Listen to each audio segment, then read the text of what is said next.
Hello, and thank you for choosing this heartfelt, modest historical romance by C.E.Mallery. Before we get started, don't forget to hit that subscribe button. Your support is appreciated and helps us continue bringing you more captivating tales, completely free. In each story are bits and pieces of true accounts of my personal life. So grab a pillow and make yourself at home and let your imagination transport you to a world of love, courage, and adventure in a time long past. Enjoy the story. Chapter 1. A New Beginning. The train screeched to a halt, its whistle piercing the crisp morning air. Clara Whitmore stepped down from the passenger car, clutching her carpetbag tightly. The bustling streets of Manhattan were far behind her now, replaced by the dusty, wide-open expanse of the Wyoming Territory.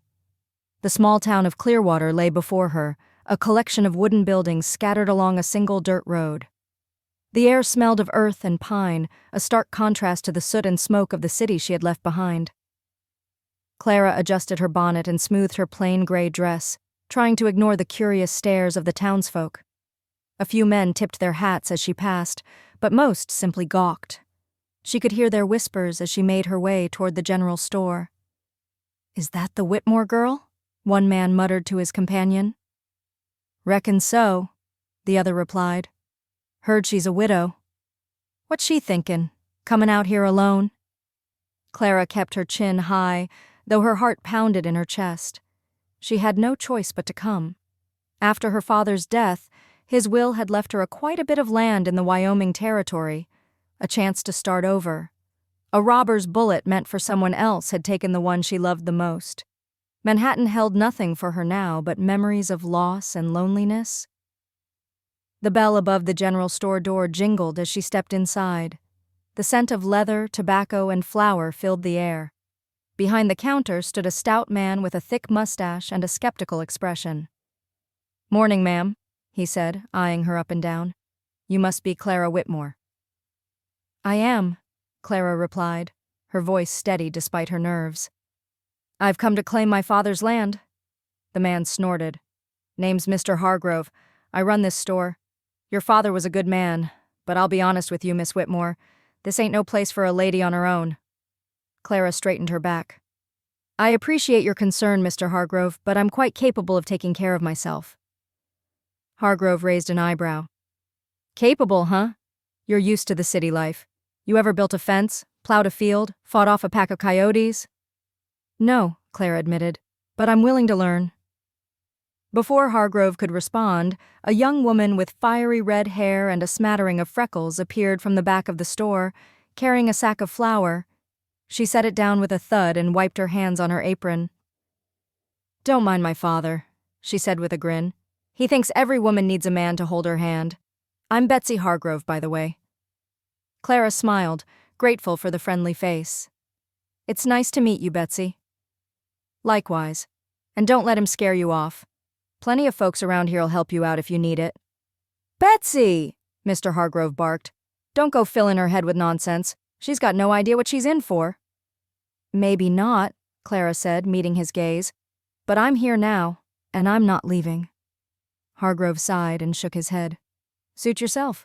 Just don't come crying to me when things get tough." Betsy rolled her eyes. "Ignore him. Now, what can we get you? Supplies for the homestead, I reckon?" "Yes," Clara said. "I'll need everything to get started. Tools, seeds, and provisions."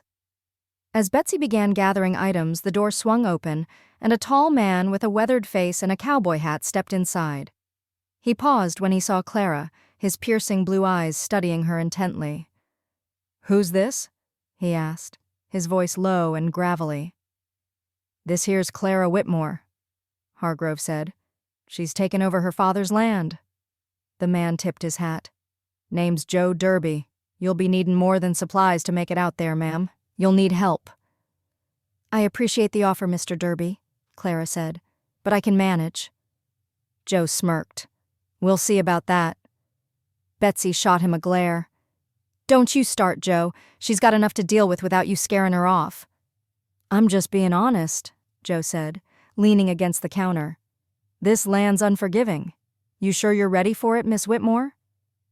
Clara met his gaze, her chin lifting defiantly. "I didn't come all this way to fail, Mr. Derby." Joe chuckled. Fair enough. Just remember, pride won't keep the wolves away. Clara ignored him and turned back to Betsy. How much do I owe you for the supplies? Betsy rattled off a number and Clara handed over the money. As she gathered her things, Joe spoke again. If you change your mind about needing help, you know where to find me. Clara didn't reply. She stepped out of the store, her arms full of supplies, and made her way to the wagon waiting outside. The land her father had left her was a few miles out of town, and she was eager to see it for herself. As she climbed onto the wagon seat and took the reins, she glanced back at the town. The skeptical faces of the townsfolk lingered in her mind, but she pushed the thought aside. She had made it this far, exhausted before she even got started, but she wasn't about to let their doubts, or her own, stop her. With a flick of the reins, the wagon lurched forward, carrying her toward her new life. The road ahead was uncertain, but Clara Whitmore was determined to carve out a place for herself in the untamed West. Chapter 2. The Stranger. As the sun was going down and evening was setting in, Clara wiped the sweat from her brow.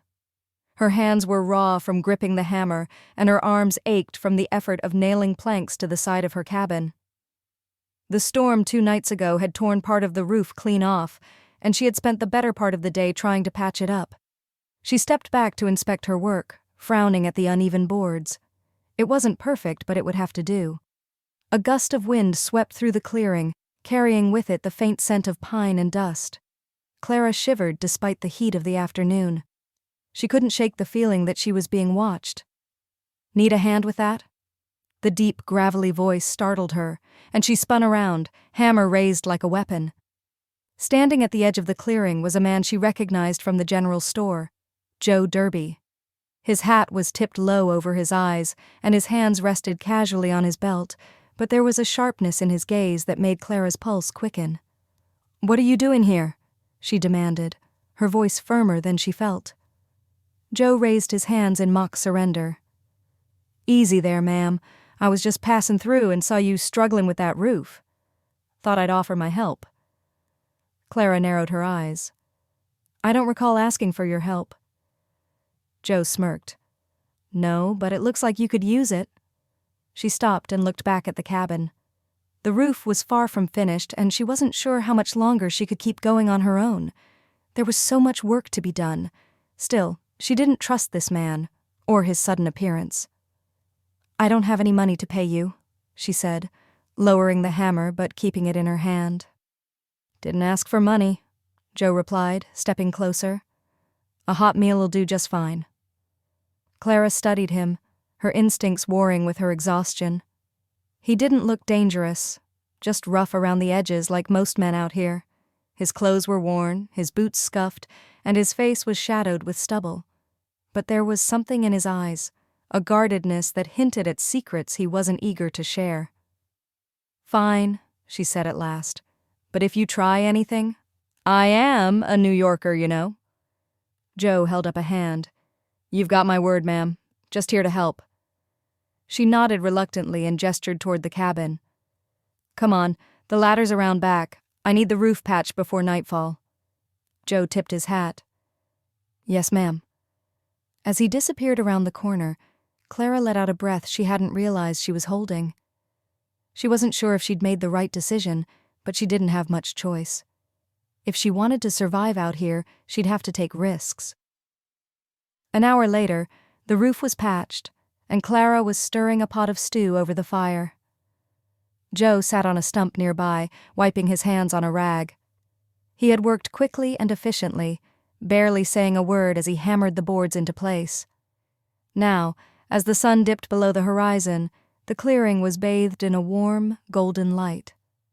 "Smells good," Joe said, breaking the silence. "It's just rabbit stew," Clara replied, ladling the broth into 2 bowls. "Nothing fancy." "Fancy don't matter when you're hungry," Joe said with a grin. He accepted the bowl she handed him and took a long sip, letting out a satisfied sigh. "Wow, best meal I've had in weeks." Clara sat across from him, her own bowl in hand. "You're a drifter then, huh?" Joe shrugged. "You could say that.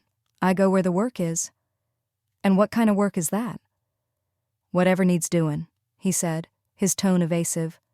Fixing fences, herding cattle, breaking horses. I've done it all. Clara studied him over the rim of her bowl.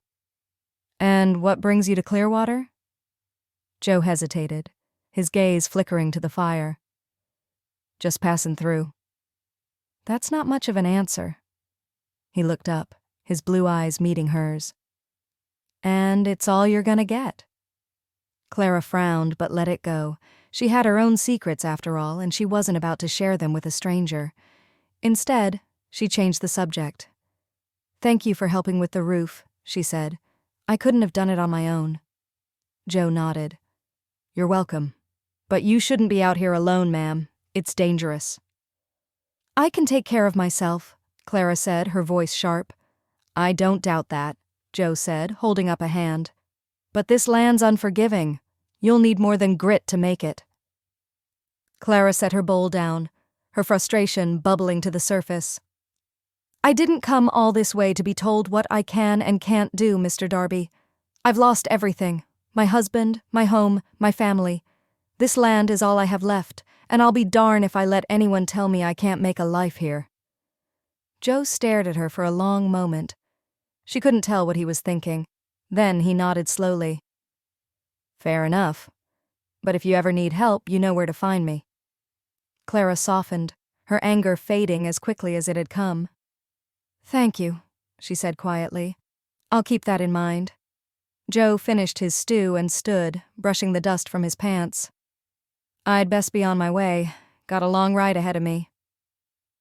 Clara rose to her feet, watching as he retrieved his hat and slung it on his head. Safe travels, Mr. Darby? He tipped his hat to her. Take care, Miss Whitmore. As he disappeared into the twilight, Clara felt a strange mix of relief and regret. She didn't trust Joe Derby, but there was something about him, something steady and unyielding, that made her feel less alone. For the first time since arriving in Wyoming, she allowed herself to hope that maybe, just maybe, she could make this work.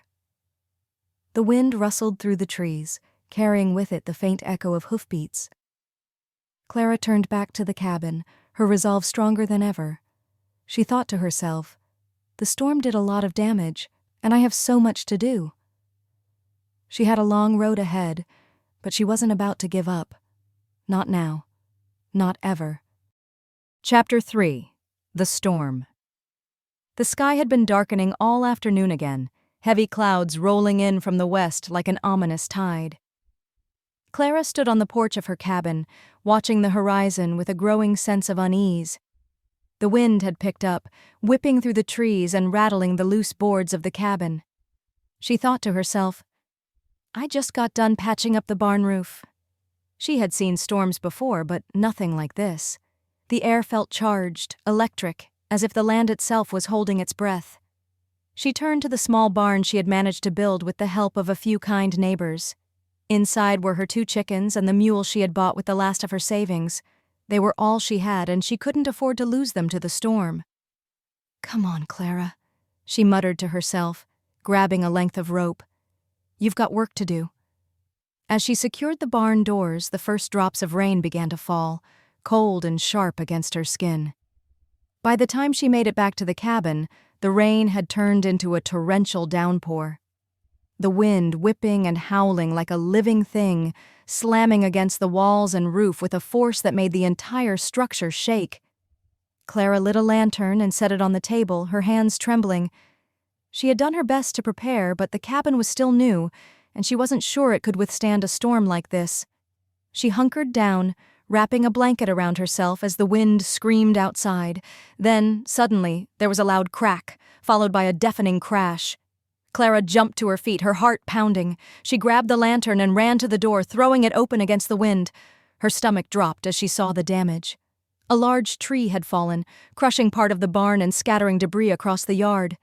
"No!" she cried, running out into the storm. The rain soaked her to the bone as she struggled to assess the damage. The barn roof was caved in, and she could hear the frightened cries of her animals inside. "Miss Whitmore?" a voice called out, barely audible over the storm. Clara turned to see a figure on horseback galloping toward her. It was Joe Derby, his hat pulled low against the rain. He dismounted quickly, tying his horse to the porch railing before running to her side. "What are you doing out here?" he shouted, his voice with urgency. "The barn. My animals," Clara stammered, pointing toward the wreckage. Joe didn't hesitate. "Get back inside. I'll take care of it." "No," Clara protested. "I can't just—" "Inside, Clara," his tone leaving no room for argument. "You'll catch your death out here." Reluctantly, Clara retreated to the cabin, watching through the rain-streaked window as Joe worked. He moved with a practiced efficiency, pulling debris away from the barn doors and coaxing the terrified animals out one by one. By the time he finished, the storm had begun to ease, the wind dying down to a mournful wail. Joe stepped inside, dripping wet and covered in mud. He closed the door behind him and leaned against it, catching his breath. "They're safe," he said, his voice low. "The barn's a mess, but it'll hold for now." Clara handed him a towel, her hands still shaking. "Thank you," she said softly. "I don't know what I would have done if you hadn't come." Joe shrugged, drying his face and hair. "You'd have managed. You're tougher than you look." "Remember, you're a New Yorker." Clara managed a weak smile and kind of laughed under her breath. Joe sat down at the table, shaking his head. "You're out here alone building a life from scratch. That takes guts. Don't sell yourself short." Clara sat across from him, her exhaustion catching up with her. "Why did you come back?" she asked after a moment. "You said you were just passing through." Joe hesitated, his gaze fixed on the lantern. "I was," he said finally. "But I couldn't leave you out here. Not with a storm like that coming." Clara studied him, her curiosity piqued. "You're not like the other men around here." Joe chuckled, though there was no humor in it. "That's one way to put it?" "What's your story, Joe?" Clara asked, leaning forward, looking into his eyes. "Why are you really here?" Joe's jaw tightened, and he looked away. "Let's just say you don't want to know." "Yes, I do," Clara insisted. "You've been kind to me, and I want to understand why." Joe sighed, running a hand through his damp hair. "Let's just say I've made some mistakes," he said quietly. "Mistakes I can't undo." Clara cocked her head sideways. "What kind of mistakes?" Joe met her gaze, his blue eyes shadowed with something she couldn't quite place. Regret, maybe, or guilt. "The kind that make a man leave everything behind," he said, "the kind that don't have easy answers." Clara's heart ached at the pain in his voice, so she left his answer right there. She could see that whatever burden he carried, it wasn't something he was ready to share. "Well," she said after a long silence, "whatever your past is, you've been a good friend to me, and I'm grateful." Joe gave her a small, almost shy smile. "You're welcome, Clara." The storm had passed, leaving the air fresh and cool. Clara stood and began to gather blankets for Joe to sleep on the floor. "You can stay here tonight," she said. "It's the least I can do." Joe nodded, his expression softening. "Thank you." As Clara prepared for bed, she couldn't help but wonder about the man who had come to her rescue. Joe Derby was a mystery, but one thing was certain: he had a good heart, even if he tried to hide it. And for the first time since arriving in Wyoming, Clara felt a glimmer of hope that she wasn't as alone as she had thought. Chapter 4. The Rival. Clara's worked carefully in the garden, her hands caked with dirt as she planted rows of vegetables. The storm had left its mark, but with Joe's help, she had managed to repair the barn and salvage what she could. Life was slowly returning to normal, though the memory of the storm, and Joe's cryptic confession, lingered in her mind. She was so focused on her work that she didn't notice the sound of approaching hooves until they were nearly upon her. Wiping her hands on her apron, she stood with dirt on her face and turned to see a man on horseback trotting up the dirt path. He was dressed impeccably for the rugged Wyoming Territory, his tailored suit and polished boots a stark contrast to the dust and grit of the land. She hadn't seen people dressed this nicely since she was in Manhattan. His hat was tipped low, but as he drew closer, Clara could see his sharp features and piercing gray eyes. "Miss Whitmore?" the man called out, tipping his hat as he dismounted. "A pleasure to finally make your acquaintance?" Clara frowned, her guard immediately up as she could see he was a slick one. "And you are?" "Henry Geyer," he said smoothly, striding toward her with the confidence of a man who was used to getting what he wanted. "I own the largest ranch in these parts, Geyer Ranch, just a few miles west of here." Clara nodded politely, though she had heard of him before. Henry Geyer was a name that came up often in town, usually spoken with a mix of admiration and wariness. He was known for his wealth and influence, but also for his ruthless business dealings. "What can I do for you, Mr. Geyer?" Clara asked, keeping her tone neutral. Henry smiled, though it wasn't sincere. "I've heard a great deal about you, Miss Whitmore. A young woman all alone out here, building a life for herself. It's admirable, truly, but it's also dangerous." Clara crossed her arms, her unease growing. "I can take care of myself." "I don't doubt that," Henry said, his tone patronizing. "But this land is harsh, and there are men out there who wouldn't think twice about taking advantage of a woman in your position. I'd hate to see anything happen to you, or your property." Clara could tell her blood pressure just shot up. "I appreciate your concern, Mr. Geyer, but I'm managing just fine." Henry chuckled as if she had said something amusing. "Of course you are, but imagine how much easier it would be with a partner, someone who could provide for you, protect you, and ensure your success." Clara's stomach turned as she realized where this conversation was headed. "I'm not looking for a partner," she said firmly. Henry stepped closer, his smile fading. "Miss Whitmore, I'm offering you an opportunity. Marry me, and you'll never have to worry about another storm, another coyote, or another sleepless night. I'll take care of everything." Clara took a step back, her heart pounding. "I'm sorry, Mr. Geyer, but I'm not interested." Henry's expression darkened, and for a moment the charm slipped away, revealing the cold, calculating man beneath. "You should think carefully about your decision, Miss Whitmore. This land can be unforgiving, and a woman alone? Well, let's just say it's not a position I'd envy." Clara met his gaze, remembering she was a New Yorker and refused to be intimidated. "I've made my decision, Mr. Geyer. Now, if you'll excuse me, I have work to do." Henry's lips pressed into a thin line, but he nodded curtly. "Very well, but don't say I didn't warn you." He turned and mounted his horse, casting one last look at her before riding off. Clara watched him go, her hands trembling with anger gritting her teeth. She had dealt with men like Henry Geyer before, men who thought they could control her, who saw her as something to be claimed, but she wasn't about to let him, or anyone else, dictate her life. That evening, as the sun dipped below the horizon, Clara sat on the porch. Her thoughts were heavy. She couldn't shake the feeling that Henry's visit was more than just a proposal.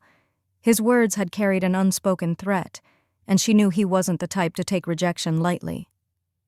The sound of footsteps pulled her from her thoughts, and she looked up to see Joe Derby approaching from the barn. He had stayed on after the storm, helping her rebuild and keeping an eye on the property. Though she still didn't know much about his past, she had come to trust him in a way she hadn't expected. "You look like you've seen a ghost," Joe said, leaning against the porch railing. "Not a ghost," Clara replied, her voice tight. "Henry Geyer." Joe's expression darkened. "What did he want?" "He wants me to marry him," Clara said, her frustration spilling out. "He says he can protect me, make my life easier, but I know what he really wants, and that is my land." Joe's jaw clenched, and he looked out at the horizon, his eyes narrowing. "Geyer's a snake. He's been buying up land all over the territory, squeezing out anyone who won't sell. If he's set his sights on you, he won't give up easy." "I won't let him bully me," Clara said, her voice firm. "This land is all I have, and I'm not about to let him take it." Joe turned to her, his gaze steady. "You're brave, Clara, but you need to be careful. Geyer's got money, power, and men who'll do his bidding without question. If he decides to make trouble for you, it won't be a fair fight." Clara looked down at her hands, her resolve wavering for the first time. "What am I supposed to do, Joe? I can't just give in." "You don't have to," Joe said, his voice softening. "But you don't have to face him alone, either. I'll be here for as long as you need me." Clara met his gaze, her heart swelling with gratitude. "Thank you, Joe. I don't know what I'd do without you." Joe gave her a small smile, but there was a flicker of something else in his eyes, something she couldn't quite place. "You're here for a reason, Clara. Don't let anyone tell you otherwise." As the stars began to fill the sky, Clara felt a renewed sense of determination. Henry Geyer might be a powerful man, but she wasn't about to let him take what was hers. With Joe by her side, she knew she could face whatever challenges lay ahead. Chapter 5. The Dance. That night, the town of Clearwater was alive with music and laughter as the annual harvest dance brought everyone together. Lanterns hung from trees, festive decorations were sprinkled all around. The sound of fiddles and banjos filled the air, accompanied by the rhythmic stomping of boots on the makeshift wooden dance floor. Clara stood at the edge of the crowd, her hands clasped nervously in front of her. She hadn't planned on coming, but Betsy Hargrove had insisted. "You've been working yourself to the bone, Clara," Betsy had said earlier that day at the general store. "You need a night to relax, to have some fun. Besides, everyone will be there." Clara had reluctantly agreed, though she wasn't sure what she was more nervous about, the idea of mingling with the townsfolk or the possibility of running into Henry Geyer. She smoothed the skirt of her modest blue dress, feeling out of place among the women in their finer gowns. But she had to admit, the festive atmosphere was infectious. "Miss Whitmore," a familiar voice drawled behind her. Clara turned to see Joe Derby leaning casually against a post, his hat tipped back and a teasing smile on his face. He was dressed in his usual rugged attire, but he had cleaned up for the occasion, and Clara couldn't help but notice how the lantern light softened his features, not realizing how handsome he really was. "Joe," she said, her heart skipping a beat. "I didn't expect to see you here." "Figured I'd keep an eye on you," he said with a wink. "Make sure no one gives you any trouble." Clara rolled her eyes, though she couldn't hide her smile. "I can take care of myself, you know." "I don't doubt it," Joe said, stepping closer. "But it doesn't hurt to have backup." Before Clara could respond, Betsy appeared, her red hair glowing like fire in the lantern light. "There you are!" she exclaimed, grabbing Clara's arm. "Come on, they're about to start the next dance." "Oh, I don't think—" Clara began, but Betsy cut her off. "Nonsense, you're not standing on the sidelines all night." She turned to Joe, her eyes sparkling with mischief. "And you, cowboy, you'd better ask her to dance before someone else does." Joe raised an eyebrow, his smile widening. "Is that so?" Betsy nodded firmly. "It is."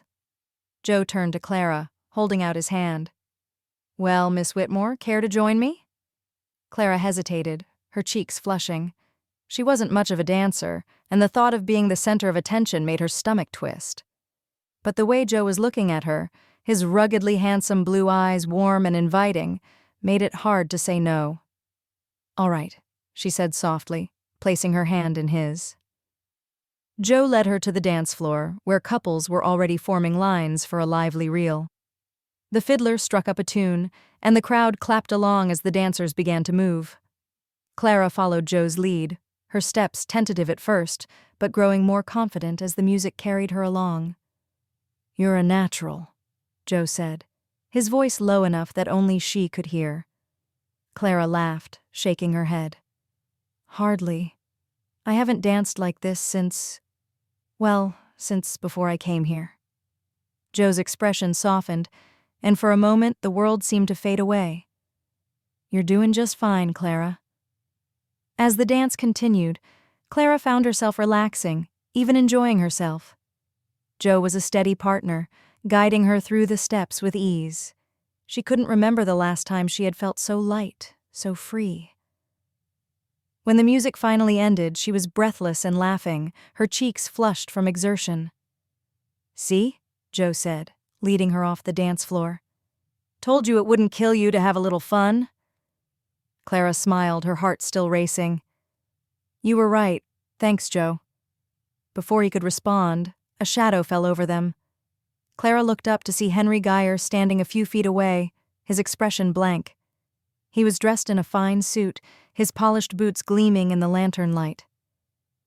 "Miss Whitmore," Henry said, his tone polite but cold. "I didn't expect to see you here." "Mr. Geyer," Clara replied, the festive moments being drained right out of her like a deflated balloon. Henry's gaze shifted to Joe, his lips curling into a faint sneer. "And Mr. Derby, I see you've been keeping Miss Whitmore company." Joe's posture stiffened, but his voice remained calm. "Just making sure she enjoys the evening." Henry's smile wasn't authentic. "How noble of you. But I'm sure Miss Whitmore doesn't need a drifter like you looking out for her." Clara stepped forward, her chin lifting. "Joe's been a good friend to me, Mr. Geyer. I don't appreciate your tone." Henry's eyes flicked to her, his expression hardening. "I'm only looking out for your best interests, Miss Whitmore. A woman in your position needs stability, not whatever this is." Joe took a step closer, his voice low and dangerous. "I think Miss Whitmore can decide for herself what she needs."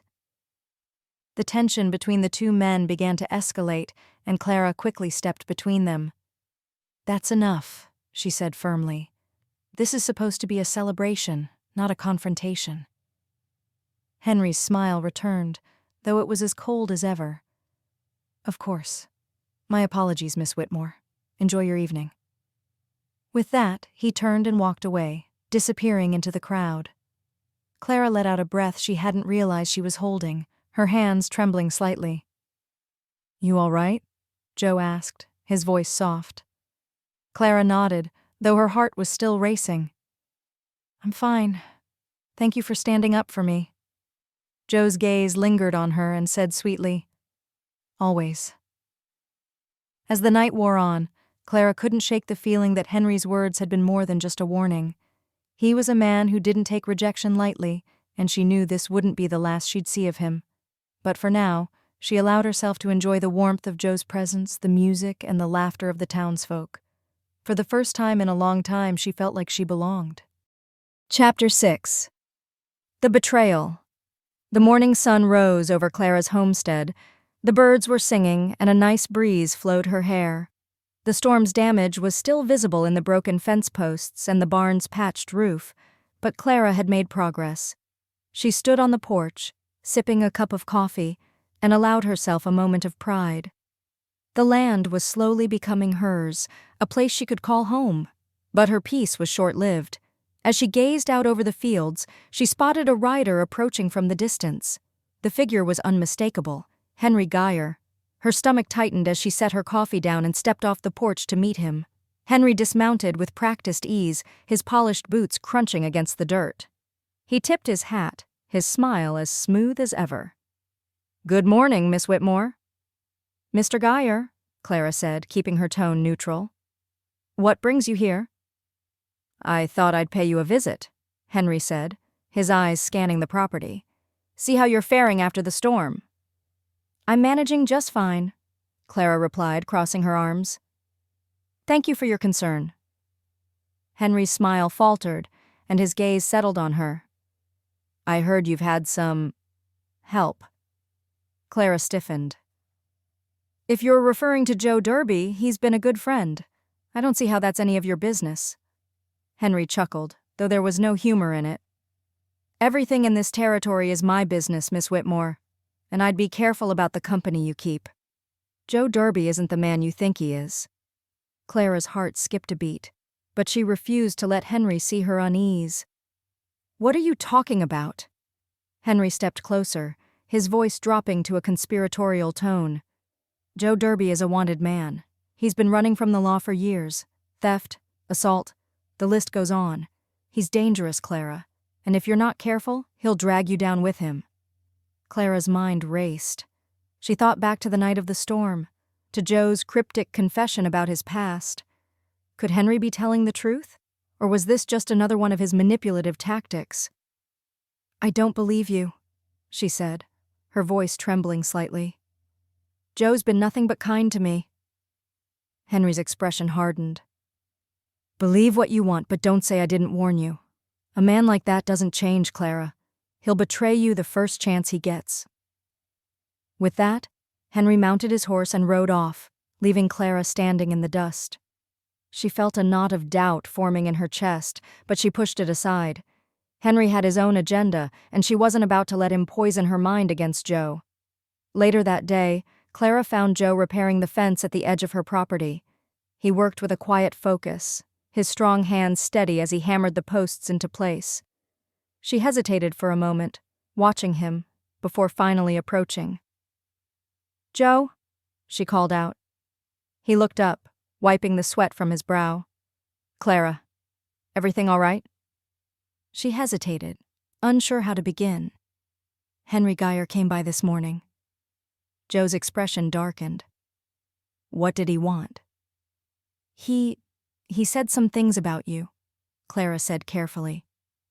"He said you're a wanted man, that you've been running from the law." Joe's jaw tightened, and he looked away. "And you believed him?" "I don't know what to believe," Clara admitted. "But I need to hear the truth from you, Joe.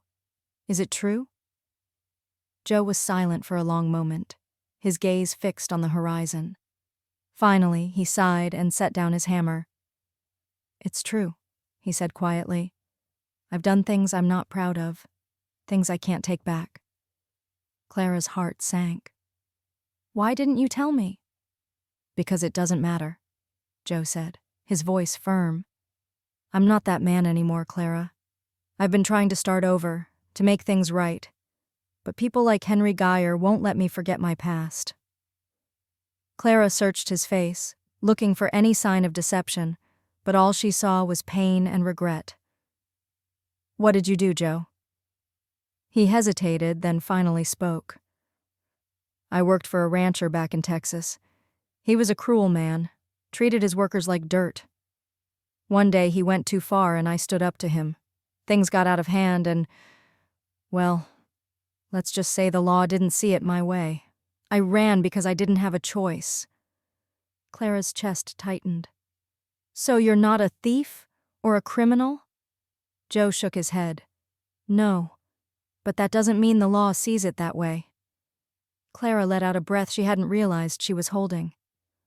"Why didn't you tell me this before?" "Because I didn't want to drag you into my mess," Joe said, his voice soft. "You've got enough to deal with without worrying about me." Clara stepped closer, her resolve hardening.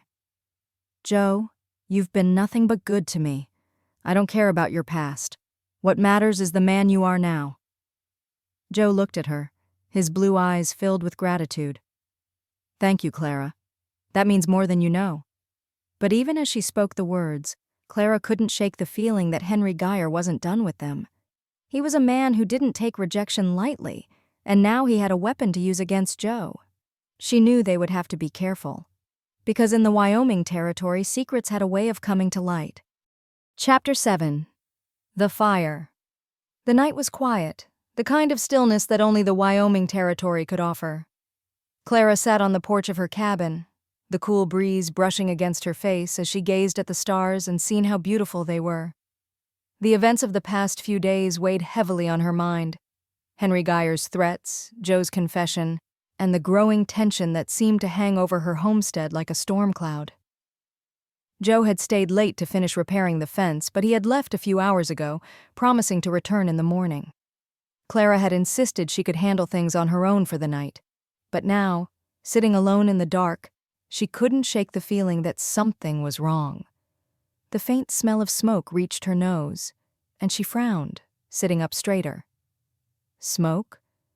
She glanced toward the barn, where her mule and chickens were housed, and her heart stopped. She seen a flicker of light coming from that direction. "No," she muttered, leaping to her feet. "I can't believe this!" The barn was on fire. Clara grabbed a bucket from the porch and ran toward the blaze, her heart pounding in her chest.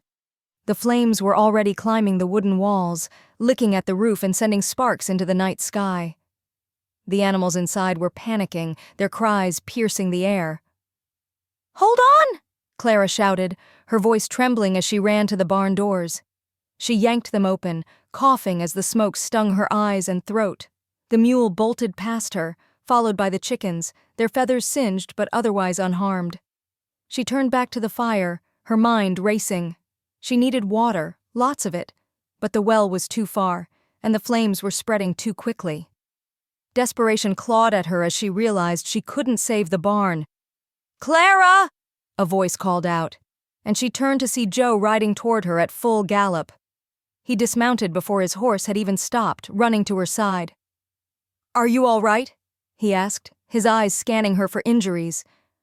"I'm fine," Clara said, her voice shaking. "But the barn—" Joe didn't wait for her to finish. He grabbed the bucket from her hands and ran to the well, filling it with water and dousing the flames as best he could. Clara joined him, working tirelessly to contain the fire, but it was no use. The barn was too far gone. By the time the flames finally died down, the barn was little more than a smoldering pile of ash and charred wood. Clara stood in the wreckage, her hands blackened with soot, and her heart heavy with despair. "Who would do this?" she whispered, her voice barely audible. Joe's clenched his teeth and he looked toward the horizon, where the faint glow of lanterns marked the direction of Henry Geyer's ranch. "I think we both know the answer to that." Clara's stomach churned. "You think Henry did this?" Joe nodded grimly. "He's trying to scare you, Clara. He wants you to feel like you can't survive out here without him." Clara clenched her fists, anger welling up inside her. "I'm so mad I could cry." "Well, he's wrong. I won't let him win." Joe placed his hand on her shoulder, his calm touch reassuring her. "It'll be okay, Clara. You don't have to face this alone. Let me help you." She looked up at him, her tearful eyes meeting his. For a moment, the weight of the world seemed to lift, and she felt a flicker of hope. "Thank you, Joe. I don't know what I'd do without you." He gave her a small smile. "You won't have to find out." He put his strong arm around her and pulled her in close and walked her to the porch. The next morning, Clara and Joe began the arduous task of cleaning up the wreckage. Word of the fire had spread quickly, and a few of the townsfolk came by to offer their help. Betsy Hargrove arrived with her father, bringing tools and supplies, while a few of the local ranchers pitched in to clear the debris. As they worked, Clara couldn't help but notice the way the community rallied around her. Despite the challenges she had faced, she realized she wasn't as alone as she had once thought. By midday, the wreckage had been cleared, and plans were underway to rebuild the barn. Joe stayed by her side the entire time, his presence a constant source of comfort and strength. As the sun began to set, Clara stood on the porch, watching the workers pack up their tools and head home. Joe lingered, his hat in his hands as he turned to her. "Clara," he said, his voice low, "I need to ask you something." She looked at him, her heart skipping a beat. "What is it?" Joe hesitated, his gaze dropping to the ground. "If Henry comes back, if he tries something like this again, are you sure you're ready to fight him? Because he won't stop until he gets what he wants." Clara thought for a minute. She straightened her shoulders. "I'm ready, Joe. This is my home, and I won't let him take it from me." Joe nodded, a flicker of admiration in his eyes. "Then I'll stand with you, whatever it takes." Clara felt a surge of gratitude and something deeper, something she wasn't ready to name just yet. "Thank you, Joe. That means more than I can say." As the stars began to fill the sky, Clara felt a renewed sense of determination. Henry Geyer might have tried to break her, but she wasn't about to let him win. With Joe by her side and the support of the community, she knew she could take him on. Chapter 8. The Showdown. The morning dawned crisp and clear, but Clara's heart was heavy with concern. The fire had been a warning, a message from Henry Geyer that he wasn't going to back down. She had spent the last few days rebuilding the barn with Joe and the help of the townsfolk, but the tension in the air was noticeable. Henry hadn't shown his face since the fire, but Clara knew it was only a matter of time before he made his next move. Joe had been staying on the property, sleeping in the barn to keep watch. Clara was grateful for his presence, but she could see the strain in his eyes. He was on edge, always scanning the horizon, always ready for a fight. She knew he was worried about her, and that worry only made her more determined to stand her ground. As she stepped off the porch, she saw Joe saddling his horse near the barn. He looked up as she approached. "Morning," he said, tipping his hat. "Morning," Clara replied, her voice steady despite the knot in her stomach. "Are you heading into town?" Joe nodded. "Yeah, I figured I'd pick up some supplies. You need anything?" Clara shook her head. "No, just be careful." Joe gave her a grin. "Always." As he rode off, Clara couldn't stop feeling that something was about to happen. She spent the morning tending to the garden and checking on the animals, but her mind was elsewhere. The land felt too quiet, too still, as if it were holding its breath. By midday, her fears were realized. A cloud of dust appeared behind the trees, and as it drew closer, Clara saw a group of riders heading toward her property. At the front of the group was Henry Geyer, his polished boots gleaming in the sunlight. Behind him were 3 men, all armed and wearing the same smug expressions. Clara's heart pounded as she stepped off the porch to meet them. She refused to show fear, even as Henry dismounted and strode toward her with the confidence of a man who believed he had already won. "Miss Whitmore," Henry said, his tone dripping with false politeness. "I thought it was time we had another chat." Clara crossed her arms, her chin lifting defiantly. "I have nothing to say to you, Mr. Geyer." Henry chuckled, shaking his head. "You're a stubborn one, aren't you? But let's not make this harder than it needs to be. You've seen what I'm capable of. The fire was just a taste of what can happen if you continue to defy me." Clara's blood boiled, but she kept her voice calm. "You think you can scare me into giving up my land? You're wasting your time." Henry's smile faded, and his eyes hardened. "This isn't just about the land, Clara. It's about survival. You can't make it out here on your own. Marry me, and I'll make sure you're taken care of. Refuse and, well, accidents happen." Clara's hands clenched into fists. "I'd rather lose everything than marry a man like you." Henry's jaw tightened, and he took a step closer, his voice low and menacing. "You're making a mistake, Clara. A big one." Before Clara could respond, the sound of hoofbeats filled the air. She turned to see Joe riding toward them at full speed, his rifle slung across his back. He pulled his horse to a stop between Clara and Henry, his blue eyes blazing with fury. "Back off, Geyer," Joe said, his voice cold and steady. "You've made your point. Now leave." Henry smirked, his confidence unshaken. "Ah, Mr. Derby, always the hero. Tell me, how long do you think you can protect her? You can't be here all the time." Joe dismounted, his hand resting on the butt of his revolver. "I don't need to be here all the time. Just long enough to make sure you understand that if you come near her again, you'll regret it." Henry's men shifted in their saddles, their hands hovering near their weapons. The tension was thick, the air crackling with the promise of violence. "You're outnumbered, Derby," Henry said, his voice mocking. "Do you really think you can take all of us?" Joe's gaze didn't waver. "I don't need to. All it takes is 1 bullet, and I'll make sure it's for you." The standoff stretched on, the silence broken only by the sound of the wind rustling through the grass.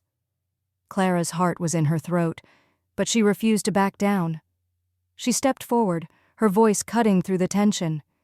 "This is my land, Henry," she said firmly, "and I won't let you take it from me. If you want to fight, you'll get one. But know this, you'll have to answer to the law and to this town when it's over." Henry's eyes flicked to her, and for a moment she saw a flicker of uncertainty. He was used to people cowering before him, but Clara wasn't about to give him that satisfaction. Finally, Henry let out a frustrated sigh and signaled to his men. "Let's go," he said, mounting his horse. "This isn't over, Clara, not by a long shot." As the riders disappeared into the distance, Clara let out a shaky breath. Joe turned to her, his expression softening. "You all right?" he asked. Clara nodded, though her hands were still trembling. "I'm fine. Thank you, Joe." Joe placed a reassuring hand on her shoulder. "You were brave, Clara. Braver than most." She looked up at him, her heart swelling with gratitude. "I couldn't have done it without you." Joe smiled, his hand lingering on her shoulder. "You don't have to face him alone. We'll figure this out. Together." Clara felt a renewed sense of determination. Henry Geyer might have been a powerful man, but she wasn't about to let him win, with Joe by her side. Chapter 9. The Ambush. The days following Henry Geyer's visit were tense. Clara and Joe worked tirelessly to fortify the homestead, repairing everything and keeping a watchful eye on the horizon. The townsfolk had rallied around Clara, offering their support, but the threat of Henry's return loomed like a dark cloud. Joe had taken to patrolling the property at night, his rifle always within reach. Clara hated the constant fear that had settled over her life, but she refused to let it break her. This was her home, and she would fight for it. It was late one evening when the trouble began. Clara was inside the cabin, preparing supper, while Joe was out by the barn checking on the animals. The sun had just dipped below the trees, a dim light shone across the ranch. The air was still, almost unnaturally, and Clara couldn't shake this familiar feeling. A sudden shout from outside shattered the silence. "Clara, get down!" Joe's voice rang out, sharp and urgent. Clara dropped the spoon she was holding and ran to the window. Her heart stopped as she saw a group of riders galloping toward the homestead, their faces obscured by bandanas. The glint of rifles in their hands sent a chill down her spine. "Joe!" she screamed, panic rising in her chest. Joe was already moving, his rifle in hand as he took cover behind the barn. He fired a warning shot into the air, the crack of the gun echoing across the land. "Stay inside," he shouted, his voice carrying over the chaos. "Lock the door and don't come out." Clara hesitated for a moment, torn between fear and the urge to help. But she knew Joe was right.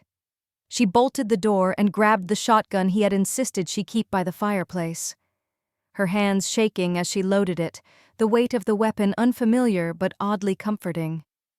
Outside, the riders had dismounted and were spreading out, using the cover of the trees and the barn to advance on the cabin. Clara could hear their shouts, their voices filled with cruel laughter.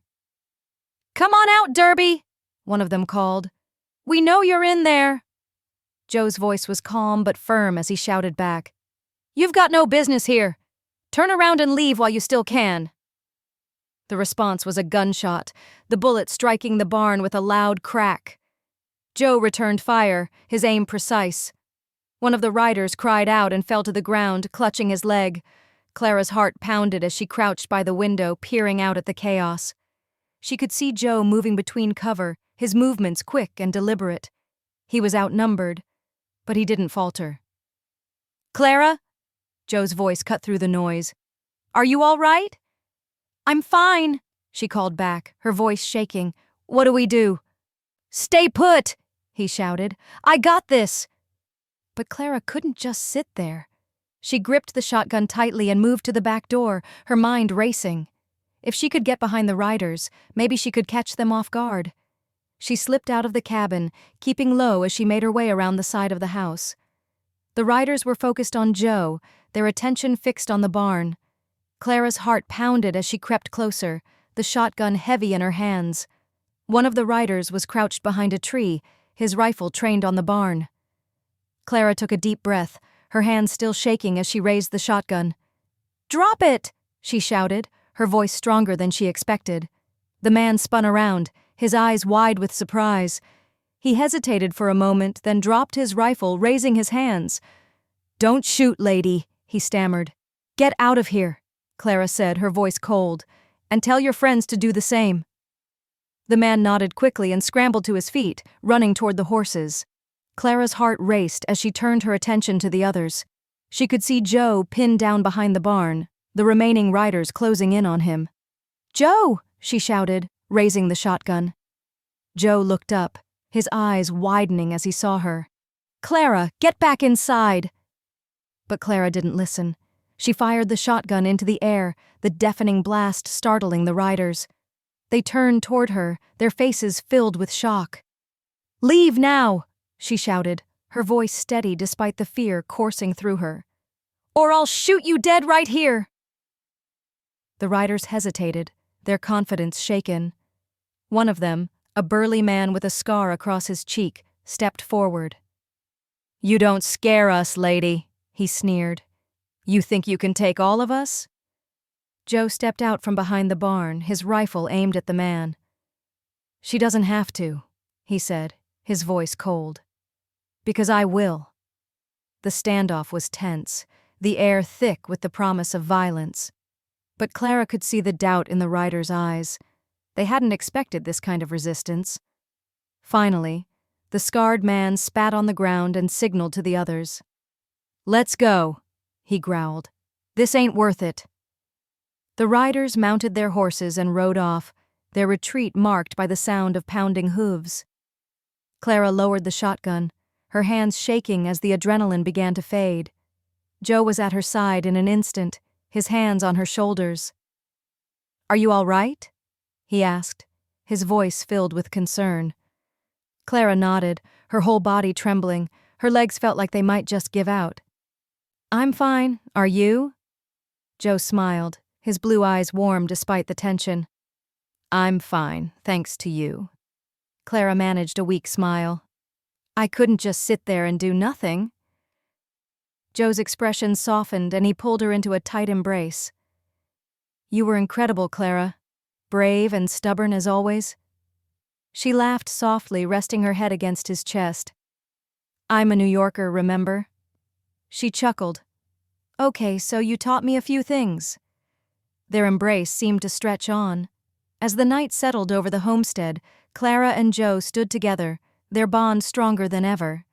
They had faced the danger head-on and come out the other side, but they both knew the fight wasn't over. Henry Geyer wouldn't give up so easily, but neither would they. Together, they would protect what was theirs, no matter the cost. Chapter 10. The Reckoning. The morning after the ambush, Clara and Joe sat at the kitchen table, the tension between them as thick as the coffee in their cups. The events of the previous night had left them both shaken, but Clara could see the determination in Joe's eyes. He was already planning their next move, and she knew he wouldn't rest until Henry Geyer was dealt with once and for all. "We can't keep living like this," Clara said, breaking the silence. "Every day we're looking over our shoulders, waiting for Henry to strike again. It's no way to live." Joe nodded, his jaw tight. "You're right. This has to end." Clara leaned forward, her hands gripping the edge of the table. "What are we going to do, Joe? We can't just wait for him to come back." Joe's blue eyes met hers, steady and unyielding. "We take the fight to him." Clara's breath caught. "You mean confront him? On his own land?" Joe nodded. "It's the only way.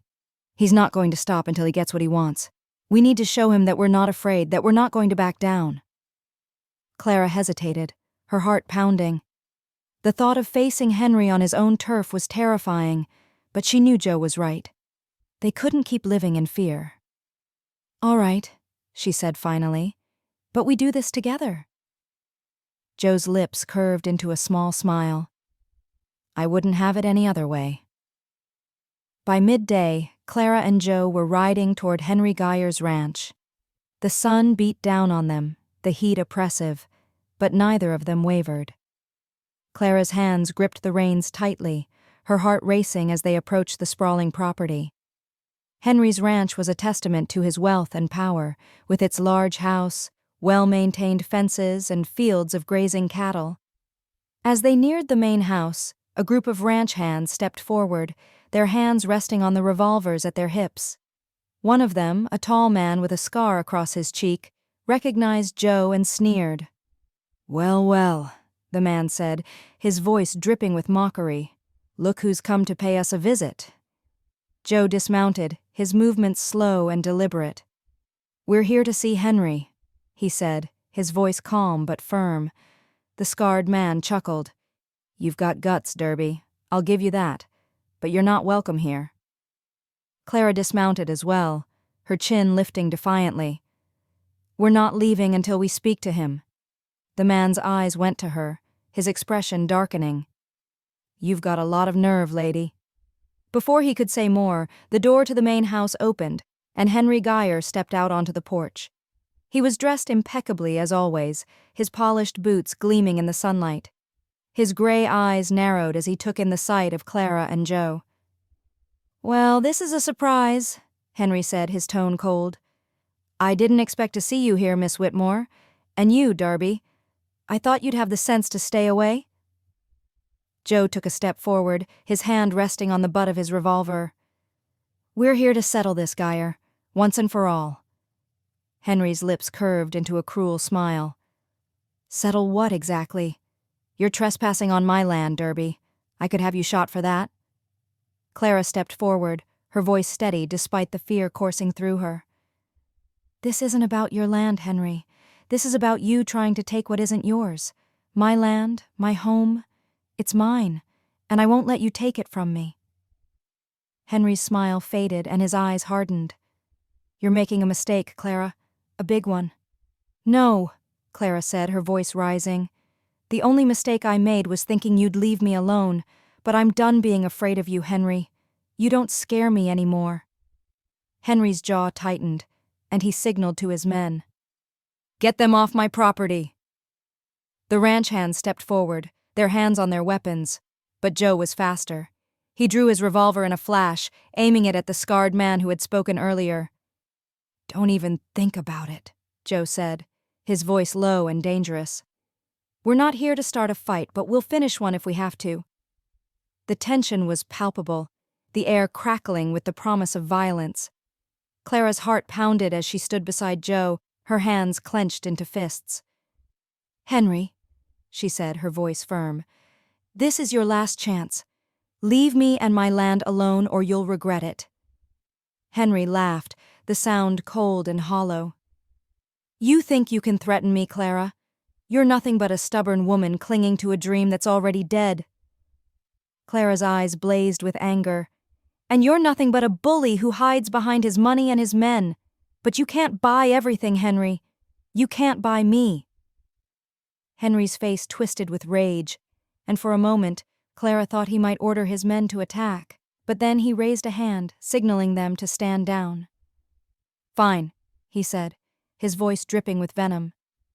"You want to play this game, Clara? You want to defy me? Then so be it.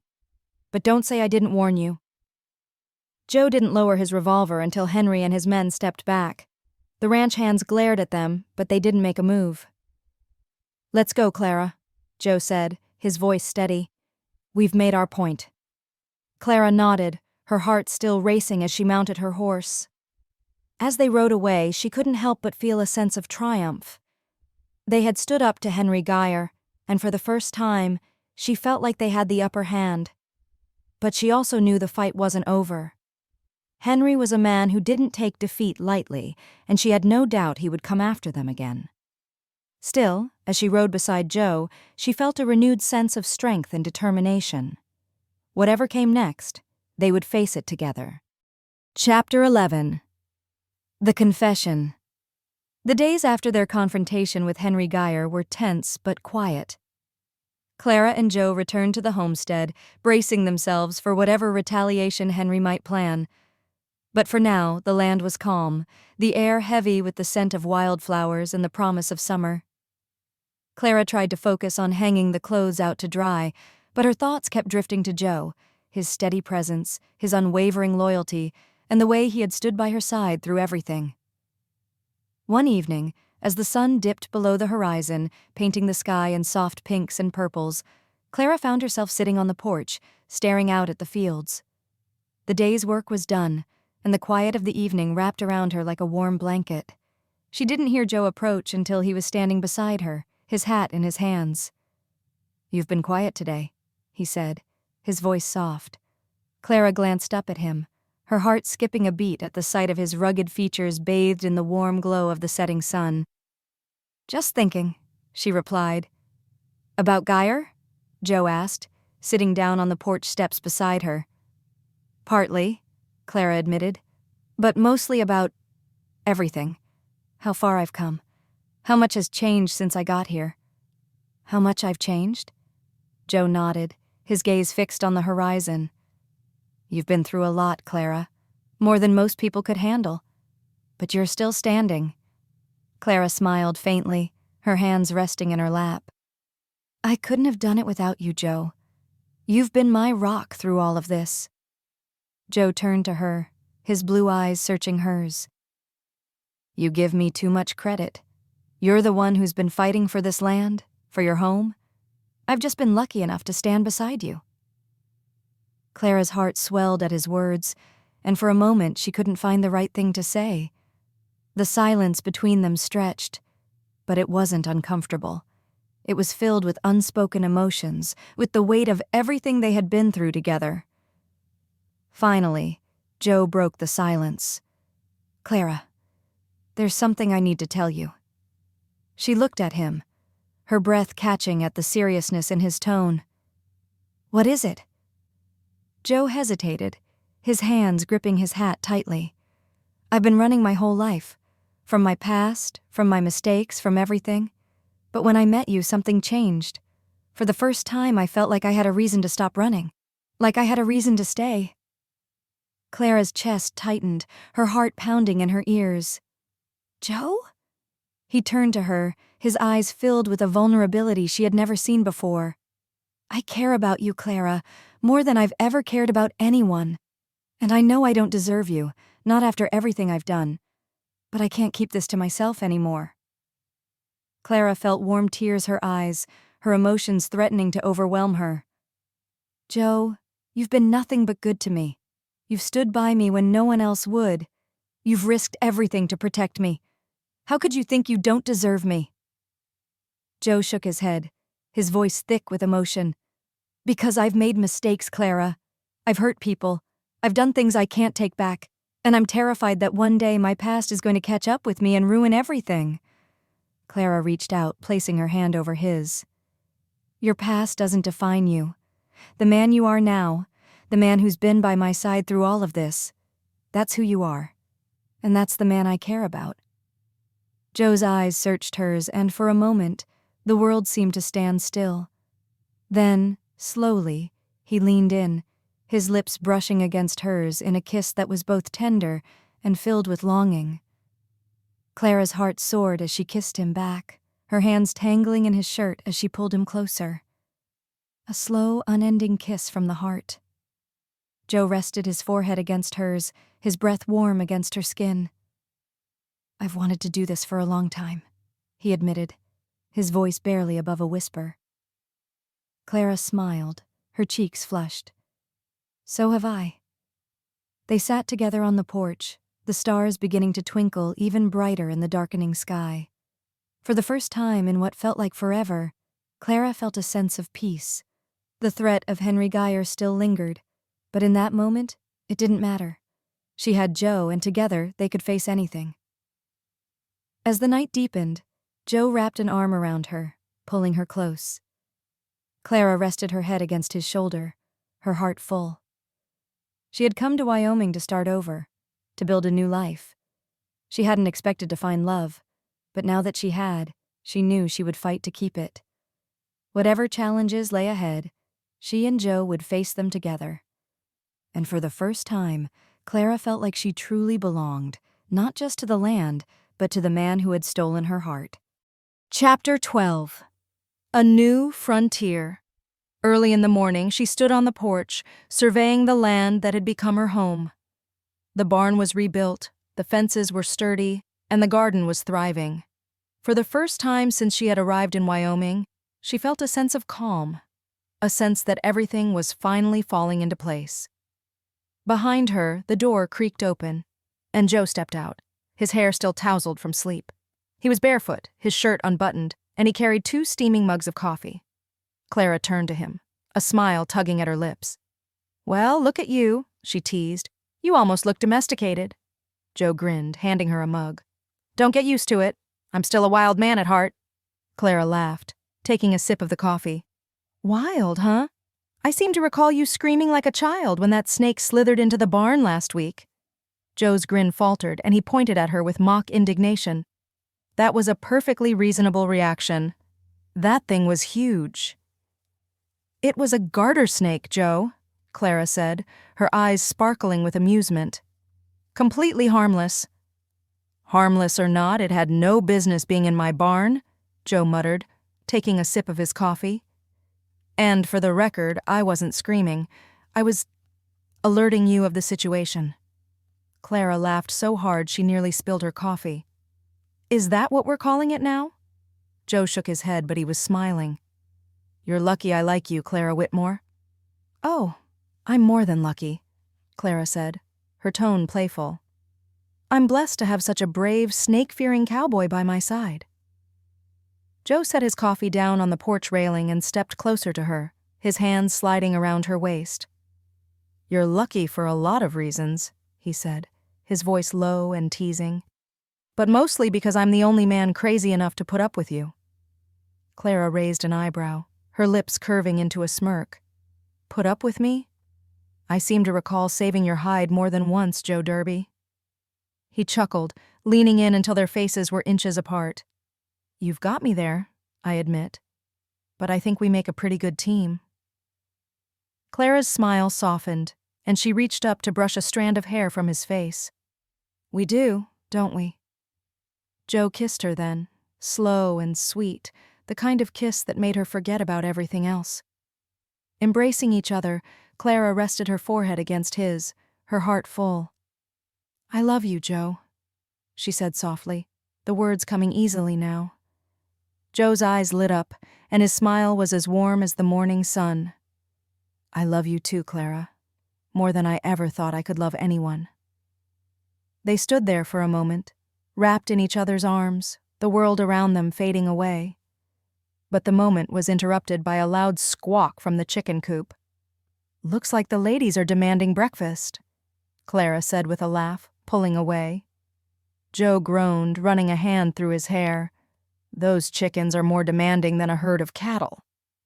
Clara grinned, grabbing his hand and pulling him toward the coop. "Come on, cowboy, let's get to work." The rest of the day was filled with the usual chores, feeding the animals, tending to the garden, and repairing a door to the barn that had been leaning. But there was a lightness to the work, a sense of joy that hadn't been there before.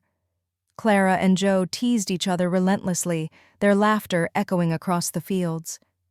At one point, while they were repairing the door, Joe accidentally hit his thumb with the hammer. Clara tried to stifle her laughter, but the sight of him hopping around and muttering curses under his breath was too much. "Are you laughing at me?" Cradling his injured hand. "Didn't mean to laugh, but that was hilarious," Clara said, her voice shaking with suppressed laughter. "I'm just appreciating your technique." Joe narrowed his eyes at her, a mischievous glint in his gaze. "Oh, you think this is funny, huh?" Before Clara could respond, Joe lunged at her, scooping her up and tossing her over his shoulder. She shrieked with laughter, pounding her fists against his back. "Joe Darby, put me down this instant!" she cried, though she was laughing too hard to sound convincing. "Not until you apologize for laughing at my pain," Joe said, spinning her around in a circle. "Never!" Clara declared, her laughter ringing out. Joe finally set her down, but not before planting a kiss on her forehead. Clara swatted at him playfully, her cheeks flushed from laughing so hard. "You're impossible," she said, shaking her head. "And you love it," Joe replied, his grin wide. Clara couldn't argue with that. In a beautiful sun set over the homestead, the sky painted in shades of the rainbow, Clara and Joe sat on the porch, their hands intertwined.